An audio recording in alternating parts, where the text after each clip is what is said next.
Hello, my dear students.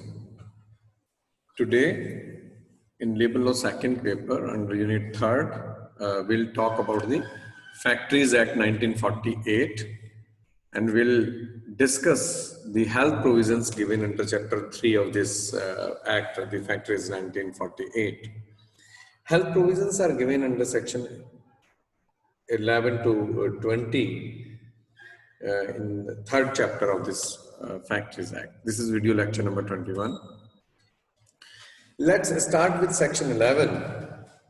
And under section 11, there is a provision given related to the cleanliness.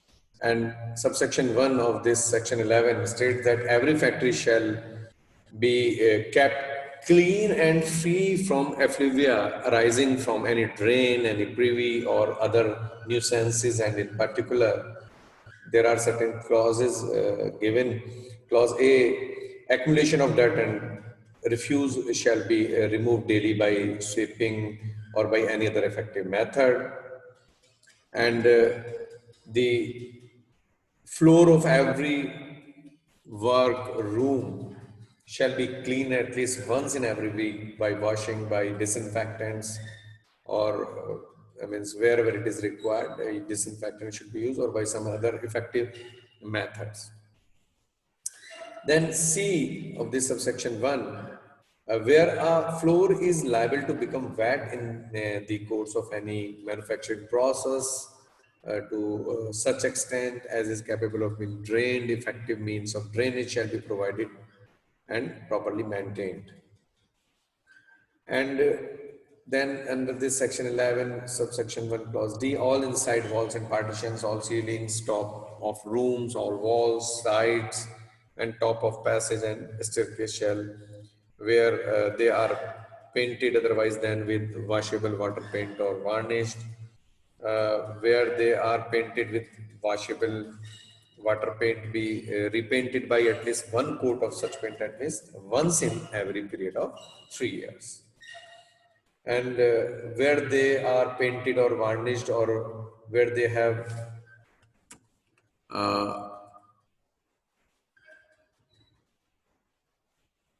smooth in previous surfaces, be cleaned at least once in every period of 14 months.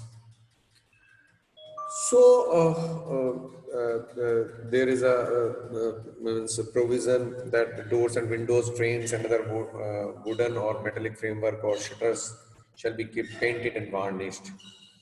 And this painting and varnishing shall be carried out at least once in every period of 5 years.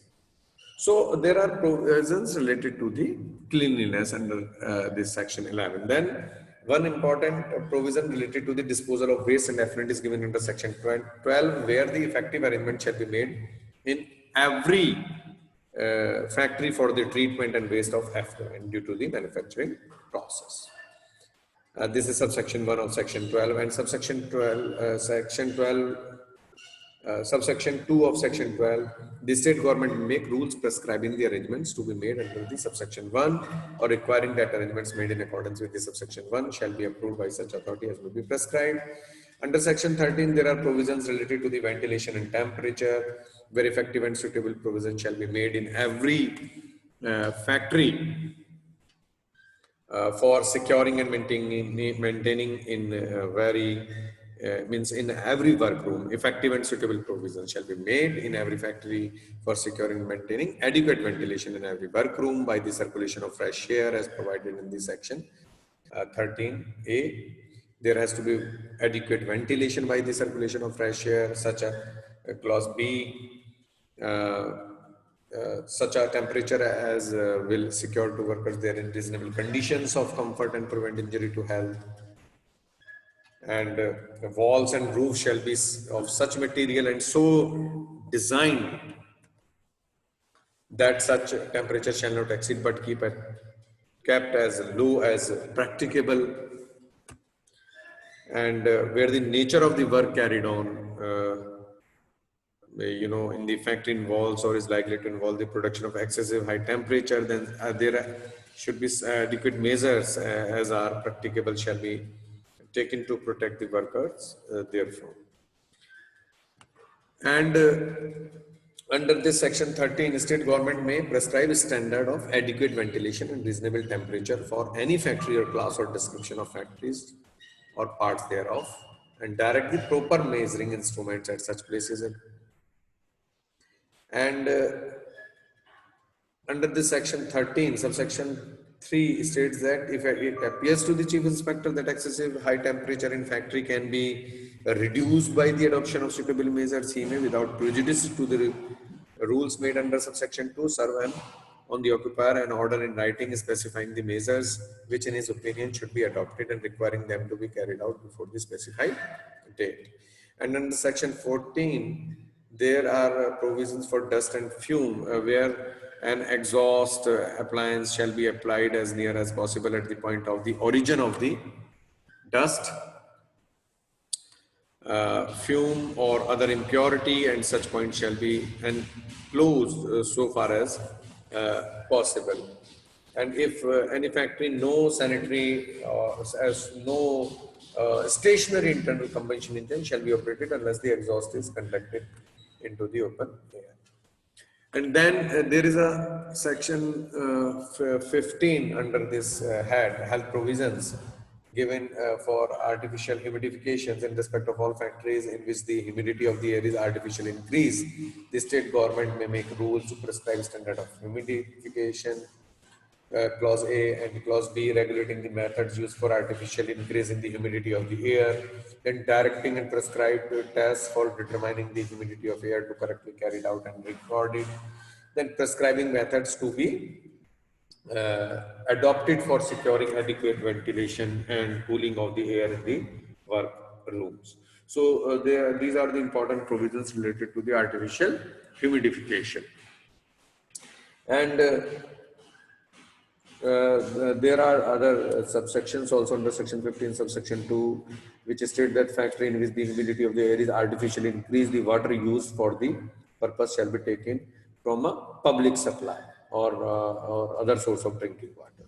And subsection 3 states that if it appears to the inspector that the water used in the factory for increasing humidity, which is required to be effectively purified under subsection 2, is not effectively purified, he may serve on the manager of the factory an order in writing. So these are the provisions related to the artificial humidification. Then under section 16, provisions for the overcrowding, under section 16(1) provide that no room in a factory shall be overcrowded to the extent of injurious, to the health of the workers.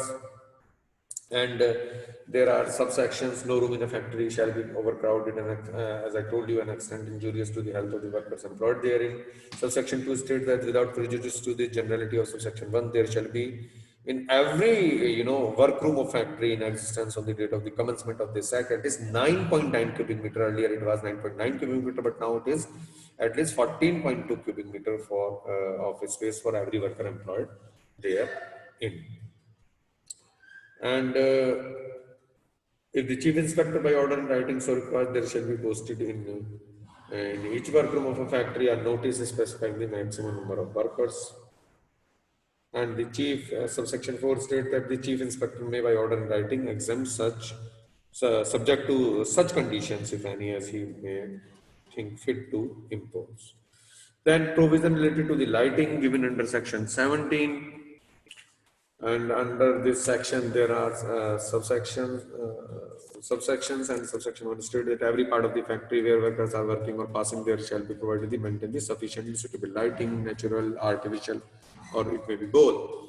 Subsection 2 states that in every factory, all glazed windows and skylights used for the lighting of the workmen shall be kept clean, and both the inner and the outer surface. And related under subsection 3 of section 17, in every factory, effective provision shall so far in practicable be made for the prevention of glare with directly from a source of light or other reflection of smooth or polished surface, the formation of shadows. And under section 18, there are provisions related to the drinking water. And in every factory, effective arrangement shall be made to provide and maintain the suitable points conveniently situated for all workers employed there in sufficient supply of wholesome drinking water. Wholesome means the water which is potable, free from any bacteria or any other sort of impurities. So it should be wholesome, and all such means no point of drinking water shall be situated within 6 meters of any washing place, urinal, latrine, sputum, open drain carrying sludge or effluent or any other source of contamination as given in as, subsection 18(2). And in a factory wherein more than 250 workers are ordinarily employed, then provision shall be made for cooling drinking water. That we can cross check with the latest amendments, and there are provisions for the latrine and urinal under section 18, sufficient latrine and urinal accommodations, separate and close accommodation for male and female workers. So such accommodation will be lighted and ventilated. All such accommodation shall be maintained in a clean and sanitary condition all the time. Sweeper shall be employed whose primary duty would be to keep clean these urinals, latrines or the washing places. So under section 19, there are the provisions related to, and subsection 2 of this section 19 states that in every factory wherein more than 250 workers are already employed, all latrine and urinal accommodation shall be prescribed sanitary types, and the floors and the internal walls up to the height of 19 centimeters of the latrine and urinals, and the sanitary blocks shall be laid in glazed tiles or otherwise finished to provide a smooth, polished impervious surface. So, and the state government under subsection 3 of section 19, the state government will prescribe the number of latrines and urinals to be provided in any factory in proportion to the number of the male and female workers ordinarily employed in the premises, and provide for such further matters in respect of sanitation in factories.